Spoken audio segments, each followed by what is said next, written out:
হরে কৃষ্ণ, রাধে রাধে বন্ধুরা, আশা করি সকলেই ভালো আছো। আমিও ভালো আছি।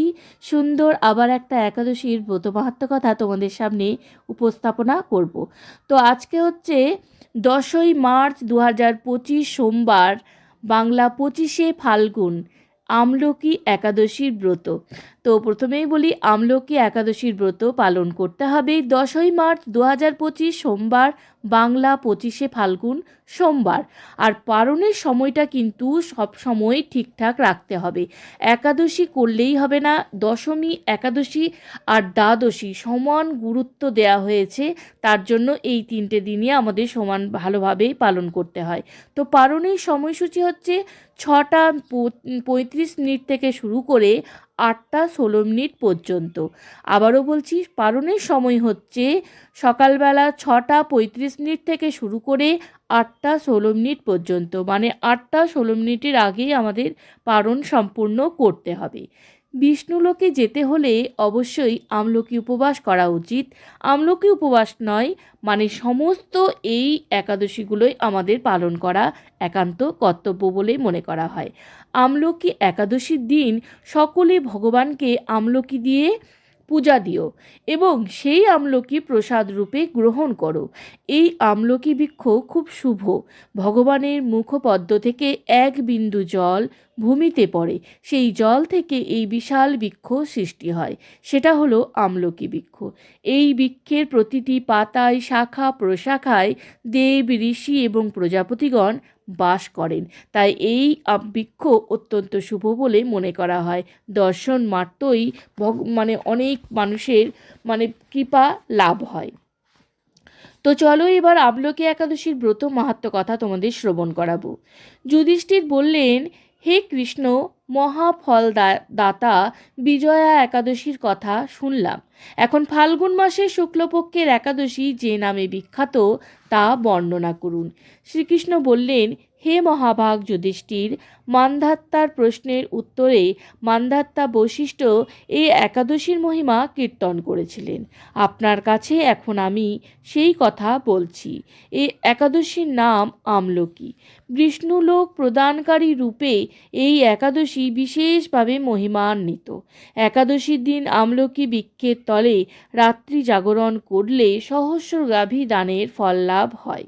হে পাণ্ডুনন্দন, পূর্বে ব্রহ্মার রাত্রিতে দৈনন্দিন প্রলয় উপস্থিত হলে স্থাবর জঙ্গম সহ দেবতা, অসুর ও রাক্ষস সব কিছুর বিনাশ হয়।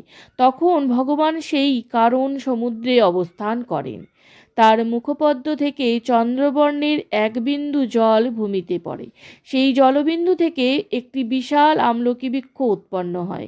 এই বৃক্ষের স্মরণ মাত্র গোদানের ফল দর্শনে তাহার দ্বিগুণ এবং এর ফলাভক্ষণে 3 গুণ ফল লাভ হয়। এই বৃক্ষে ব্রহ্মা, বিষ্ণু আর মহেশ্বর সর্বদা অবস্থান করেন। এর প্রতিটি শাখা প্রশাখা ও পাতায় ঋষি, দেবতা ও প্রজাপতিগণ বাস করেন। এই বৃক্ষকে সমস্ত বৃক্ষের আদি বলা হয় এবং তা পরম বৈষ্ণব রূপে বিখ্যাত। অতএব এই শ্রেষ্ঠ ব্রত সকলেরই পালনীয়। এই ব্রতের একটি অদ্ভুত ইতিহাস আপনার কাছে বর্ণনা করছি।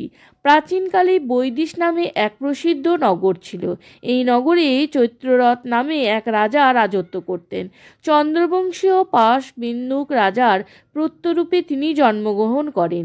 তিনি অত্যন্ত শক্তিমান ও ঐশ্বর্যশালী ছিলেন। শাস্ত্রজ্ঞানেও তিনি ছিলেন সুনিপুণ।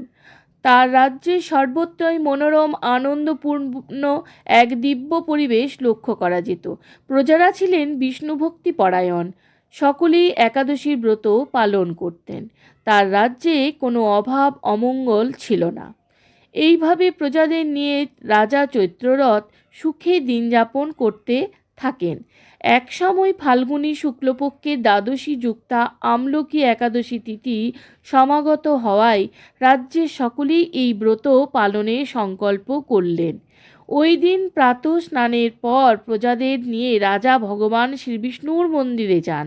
সেখানে সুবাসিত জলপূর্ণ কলস, ছত্র, বস্ত্র, পাদুকা, পঞ্চরত্ন ইত্যাদি দিয়ে সাজিয়ে স্থাপন করেন। তারপর ধূপ দীপ দিয়ে যত্ন সহকারে মুনি ঋষিদের দ্বারা শ্রী পরশুরাম মূর্তি সমন্বিত আমলকির পূজা করেন। হে পরশুরাম, হে রেণুকার সুবর্ধক, হে ধাত্রী, হে পাপ বিনাশিনী আমলকি, তোমাকে প্রণাম। আমার অর্ঘ্যজল গ্রহণ করো। এইভাবে দিনে যথাবিধি পূজা স্তব স্তুতি নিত্য গীত করে রাজা ভক্তি ভরে সেই বিষ্ণু মন্দিরে রাত্রি জাগরণ করতে লাগলেন। এমন সময় দৈবযোগে একটি ব্যাধ সেখানে উপস্থিত হয়। প্রজার সামগ্রী সহ বহু ব্যক্তিকে একত্রে রাত্রি জাগরণ করতে দেখে সে কৌতূহলাক্রান্ত হলো। সে ভাবল, এসব কি ব্যাপার। বিষ্ণু মন্দিরে প্রবেশ করে সে বসে পড়ল।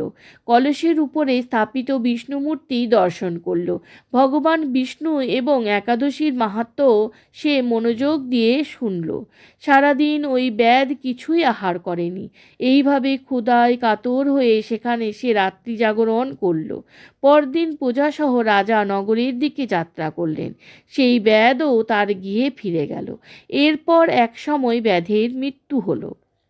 একাদশীতে রাত্রি জাগরণ ব্রত প্রভাবে সেই ব্যাধ পরবর্তী জন্মে এক রাজ্যের অধীশ্বর রূপে নিযুক্ত হন। জয়ন্তী নামে এক নগরী ছিল। সেখানে বিদরুত নামে এক রাজা বাস করতেন। ওই ব্যাধ বিদরুরথ রাজার মহাবলী পুত্র রূপেই জন্মগ্রহণ করেন। তার নাম হয় বসুরথ। 1,00,000 গ্রামের আধিপত্য তিনি লাভ করলেন। তিনি ছিলেন সূর্যের মতো তেজস্বী, চন্দ্রের মতো কান্তিমান ও পৃথিবীর মতো ক্ষমাশীল। বিভিন্ন সদ্গুণে ভূষিত বসুরথ পরম বিষ্ণু ভক্তি পরায়ণ হন। এই মহাদাতা রাজা একবার শিকার করতে গিয়ে পথ ভুলে যান। গভীর জঙ্গলের মধ্যে ক্ষুধায় পীড়িত হয়ে তিনি ক্লান্তিবশত শুয়ে পড়েন। এমন সময় কতগুলি পর্বতনিবাসী শ্লেচ্ছ রাজার কাছে এসে নানাভাবে উৎপীড়ন করতে থাকে। রাজাকে তাদের শত্রু বলে মনে করে। তারা তাকে হত্যা করতে চেষ্টা করে। পূর্বে এই রাজা আমাদের পিতা মাতা পুত্র পৌত্র সবাইকে মেরে ফেলেছে, আমাদের গৃহ ছাড়া করেছে। এই রকম বলতে বলতে শ্লেচ্ছরা রাজাকে হত্যা করতে উদ্যত হয়। তারা বিভিন্ন অস্ত্র শস্ত্রে তাকে আঘাত করতে থাকে, কিন্তু আশ্চর্যের বিষয় তাদের সকল প্রচেষ্টা ব্যর্থ হয়। রাজার কোনো ক্ষতি তারা সাধন করতে পারেননি। তখন রাজার শরীর থেকে নানা অলঙ্কারে বিভূষিতা এক পরমা সুন্দরী স্ত্রী মূর্তি আবির্ভূতা হন। মহাশক্তি ধারিণী ওই নারী অল্প সময়ের মধ্যেই সকল পাপী স্লেচ্ছকে নিধন করল। রাজার নিদ্রাভঙ্গ হলো। এই ভয়ানক হত্যাকাণ্ড দেখে রাজা অত্যন্ত বিস্মিত হলেন। তিনি বলতে লাগলেন, আহা, আমার শত্রুদের হত্যা করে কে আমার প্রাণ রক্ষা করলো? এমন কৃপালু কে আছে? আমি তার প্রতি আমার কৃতজ্ঞতা প্রকাশ করছি। এমন সময় দৈববাণী হলো, ভগবান কেশব ব্যতীত শরণাগতকে রক্ষা করবার আর কে আছে? তিনি শরণাগত পালক। দৈববাণী শুনে তিনি ভক্তিযুক্ত চিত্তে গৃহে ফিরে এলেন। তারপর প্রজাসহ মহাসুখে ইন্দ্রের মতো নিষ্কপট রাজা ভোগ করতে লাগলেন। বশিষ্ঠ বললেন, হে রাজন, যে মানুষ এই পরম উত্তম আমলকি ব্রত পালন করেন তিনি নিঃসন্দেহে বিষ্ণুলোক প্রাপ্ত হন। তো সকলেই সুন্দরভাবে এই আমলকি একাদশী ব্রত পালন করো। তো আর অবশ্য করেই এই আমলকি একাদশী ব্রত মাহাত্ম্য কথা শ্রবণ করো। সকলের মঙ্গল হবে। হরে কৃষ্ণ। রাধে রাধে বন্ধু।